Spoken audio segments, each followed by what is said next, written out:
আজকে এই ভাইরাল শাড়ি পরে 10,000 ফলোয়ার্স উপলক্ষে এই দিনটি কিভাবে সেলিব্রেশন করলাম আজকে আমি এই ব্লগে আপনাদের সেটাই দেখাবো। আশা করি আপনাদের কাছে ভালো লাগবে। আলহামদুলিল্লাহ, আমার এই ছোট্ট পেজটাতে 10,000 জন সদস্য হয়ে গিয়েছে।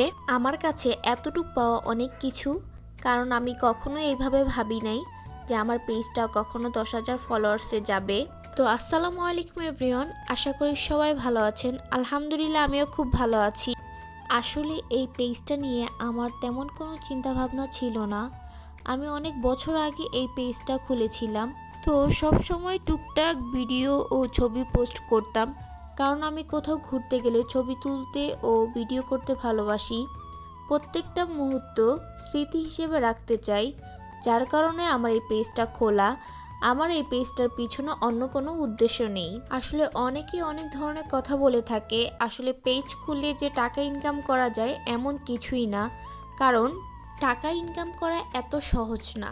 আপনি পেজ খুললেন আর ভিডিও ছাড়লেন, তাতে আপনি টাকা ইনকাম করতে পারবেন, এটা আসলে ভুল ধারণা। আর যাদের কাছে ভুল ধারণা না, আসলে তারাই বলতে পারবে যে ইনকাম করাটা কতটা সহজ। অন্ততপক্ষে আমার কাছে সহজ না, কারণ আমি একজন অলস প্রকৃতির মেয়ে, যে কোনো কাজই ভালো মতন করতে পারে না। আমার অলসতার কারণে অনেক ভিডিও আছে এখনও আমার ফোনে, যেগুলো আমি এডিট করার টাইমই পাই না।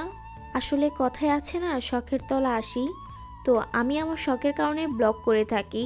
তো যাই হোক, আজকে আমি আমার পেজের শাড়ির ফটোশ্যুটও করে নিলাম। তো আমার কাজিনরা আমাকে সবসময় অনেক সাপোর্ট করে এবং অনেক হেল্প করে থাকে। তো আমার এই 10K ফলোয়ার্স উপলক্ষে আমি আমার কাজিনদের সাথেই এটা সেলিব্রেশন করেছি। ইনশাল্লাহ নেক্সট ডে আপনাদের নিয়ে সেলিব্রেশন করব। তো আমার হাতে যে সুন্দর কেকটি দেখতে পাচ্ছ, এটা হচ্ছে আমারই তৈরি করা। আমি অত ভালো কেক তৈরি করতে পারি না, বাট মাঝে মাঝে চেষ্টা করি বানানোর জন্য। আসলে এটাও আমার একটা শখের মধ্যে পড়ে। তো যাই হোক, এইদিকে হচ্ছে আমার কেক কাটা শেষ। এখন হচ্ছে দেখো ওরা কি ধরনের ফাইজলামি করছে। তো নাহিদ ওদের হেল্প করছিল বেলুনটা ঢুকানোর জন্য পেটে।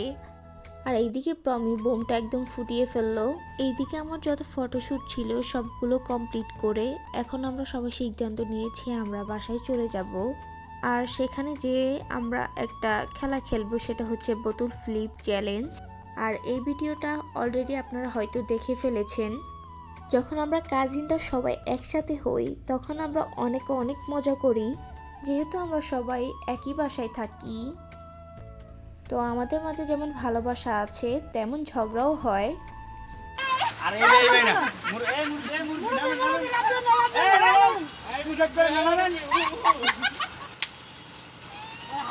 আল্লাহ, কি করতেছে তারা?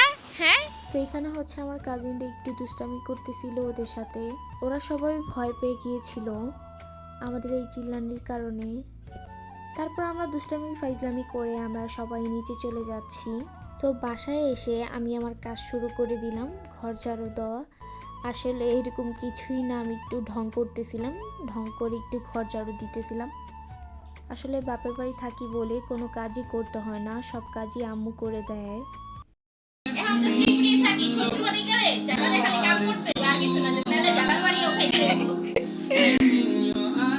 তো যাই হোক, অনেক দুষ্টামি ফাইজলামি করলাম। এখন হচ্ছে আমরা বোতল ফ্লিপ চ্যালেঞ্জ খেলছি।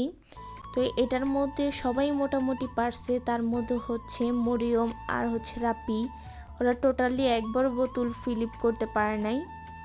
তো যাই হোক, এখানে খেলাধুলা শেষ করে আমি চলে গিয়েছিলাম ওদের সবার জন্য রান্না করতে।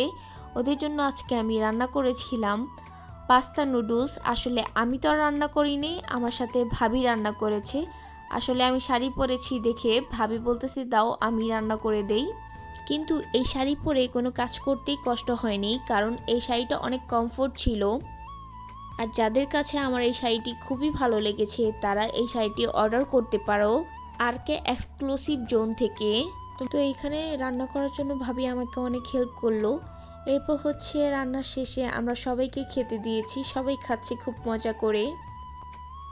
আমার কাজিনরা অনেক ফানি, তারা সবসময় অনেক মজা করে আর আমরা যেখানেই যাই সবাই একসাথে যাই, খুব মজা করি। আর আমরা যেন সবসময় এইভাবেই থাকতে পারি, সবাই আমাদের জন্য দোয়া করবেন। তো আজকের ব্লগটা অনেক বড় হয়ে গিয়েছে, তো আশা করি সবাই ভালো থাকবেন, সুস্থ থাকবেন। আল্লাহ হাফেজ। আমার জন্য দোয়া করবেন অ্যান্ড ব্লগটা ভালো লাগলে শেয়ার করে দিবেন।